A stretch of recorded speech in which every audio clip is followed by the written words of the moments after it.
Hello everyone. In this video, we will cover a topic cell division, mitosis. Walter Fleming, a German scientist, in the year 1879, he studied different types of plant as well as animal cells, and he came to a conclusion that mitosis type of cell division will take place in somatic cells. Now, the meaning of soma is body. That means this type of division will take place in body cells. When we talk about our skin, the cells which are present in our skin, so the division which takes place in this is nothing but it is a mitosis type of cell division.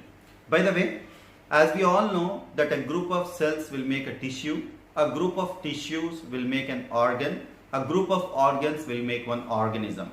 So all these organs which are made, they are made by the mitosis type of cell division. When it comes to chromosome numbers in all the cells, they are seen. Assume that if a mother cell has 46 chromosomes, then daughter cells also will have 46 chromosomes. So chromosome number will not change after cell division, and daughter cells are clone of mother cells. They are identical to their mother cells. Let us take one example. If we talk about the cells which are present in our skin, like you can see the cells which are present in my hand, the color of this cell is brown. Assume that if there is a cut on my hand, after that, after few days, it will get recovered. So you will see the color of the new cells will be similar to the color of the old cells. So that means here the new cells are identical to the mother cells. Now you can see in the figure which is given on the screen that there are two main steps which are taking place at the time of cell division. That is karyokinesis and cytokinesis. You can see in karyokinesis, the meaning of karyo is nucleus and kinesis means divides. That means the division of nucleus takes place in karyokinesis, and in cytokinesis, division of cytoplasm will take place. Here you will see the number of chromosomes which are present in mother cell will be equal. That means they will be equally divided, and you will get same number of chromosomes even in the daughter cells. We will study in detail about karyokinesis and cytokinesis, but before that we will see what happens with the new cell and how the division will take place. If you see a new cell, what does a new cell do? See, as soon as a new cell is formed, it doesn't go for division. There are few steps which takes place, and after that the cell will be ready for further division. Let us see that. So as soon as the cell is formed, it won't go for division. It will be at a resting phase. That means when a new cell is formed, it will not be ready for further dividing. It will be in a resting phase. It takes rest. So it gets ready to be divided. Further, it takes rest. So it is taking rest so that it can be divided. But what does it do at the time of rest? Let us see. It prepares for cell division. It starts preparing for cell division. How? By obtaining nutrients. Now it will obtain oxygen as well as other nutrients for the environment. That means it is preparing itself so that it can go for further division. Then after that it grows in size, it grows and it performs its function before it gets divided. So that is nothing but that is called as division of labor. As we all know that there are different types of cells in our body. There are blood cells which are available, liver cells are available.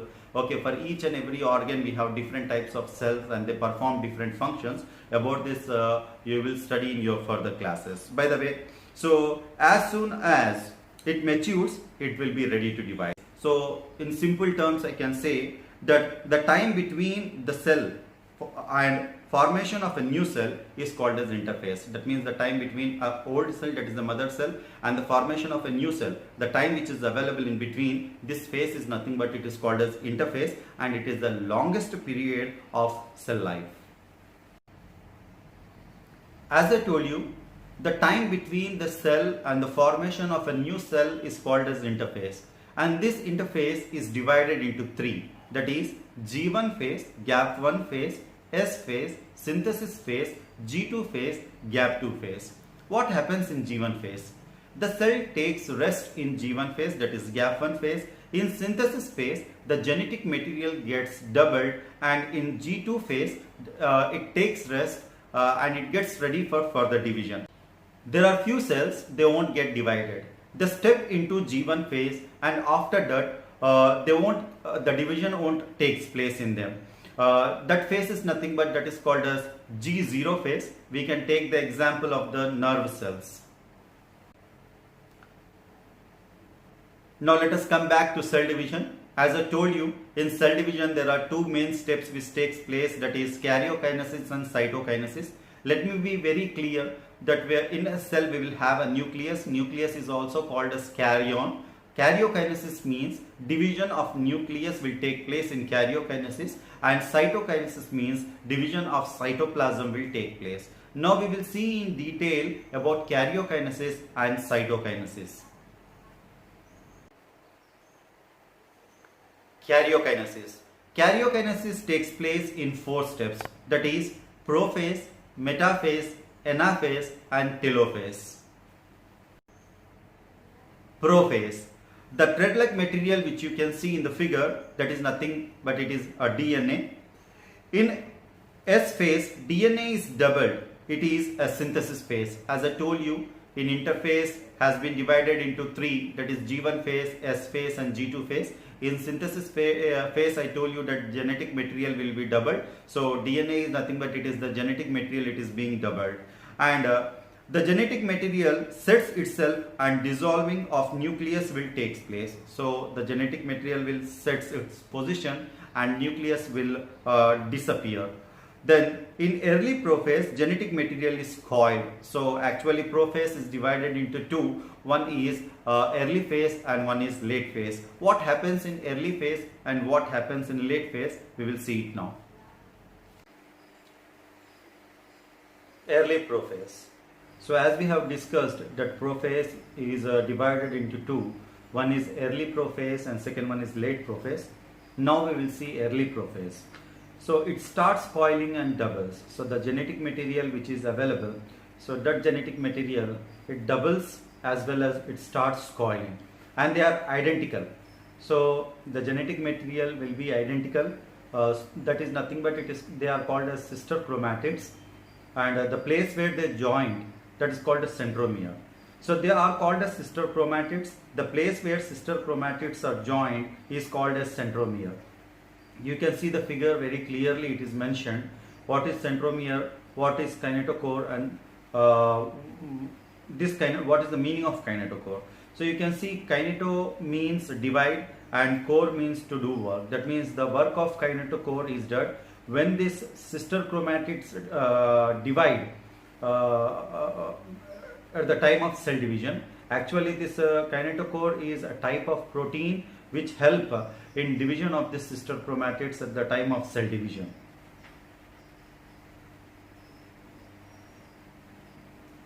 Late prophase. Centriole makes spindle fiber. So you can see in the figure that centriole is available, and even you can see nucleolus is also available and sister chromatids are available. So this centriole, it will produce a thread-like structure that is called a spindle fiber, and nucleolus disappears, it dissolves. So previously we saw when we were talking about prophase, I told you that nucleus membrane, that is nuclear membrane, will disappear. Now even nucleolus also will disappear. So in late prophase, nucleolus and nuclear membrane start disappearing. So the nuclear membrane also will disappear and the nucleolus also will disappear, and centriole, it divides or it duplicates and move to 2 poles, so that when it moves to 2 poles, it will prepare spindle fiber. That spindle fiber stretches towards the kinetochore, and after that the cell division will take place. You can see the duplication of centriole in the figure. In karyokinesis, we saw the first step was prophase. In prophase, we have early prophase and late prophase. Now we will move to the second step, that is metaphase. The meaning of meta is middle. So what happens here is that the centrioles will move to 2 different poles, and the chromosomes will be aligned in the center, as you can see in the figure.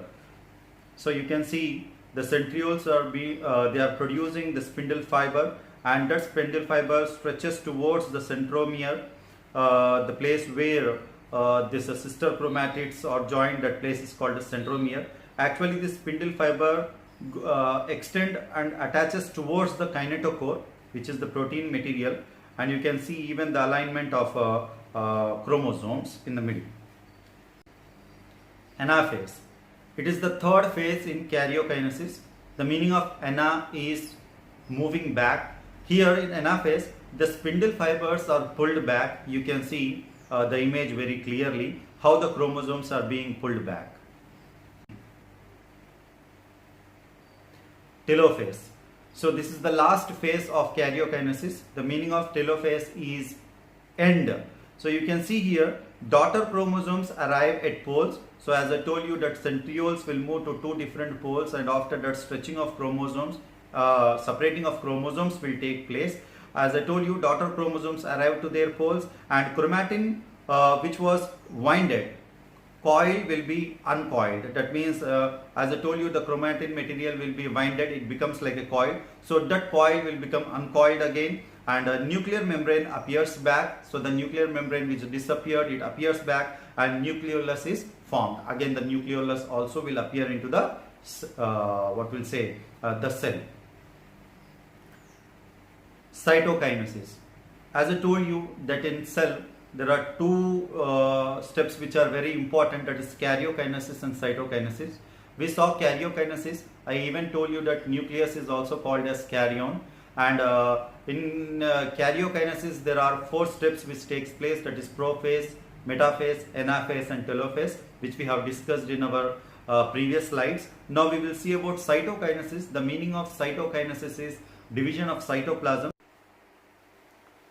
When two nucleus are formed, there will be a pressure from outside of the cell. You can see there. So there will be a pressure from both the sides. That pressure is nothing but it is called as cleavage furrow, and after that the cell will be divided into two daughter cells. With this we have completed about cell division, that is mitosis. You have seen that there are two main steps in cell division, that is karyokinesis and cytokinesis.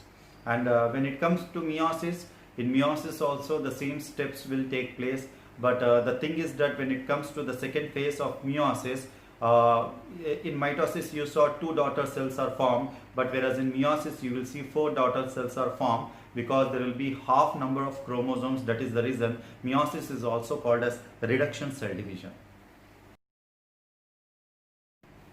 Please do subscribe, like and share the video.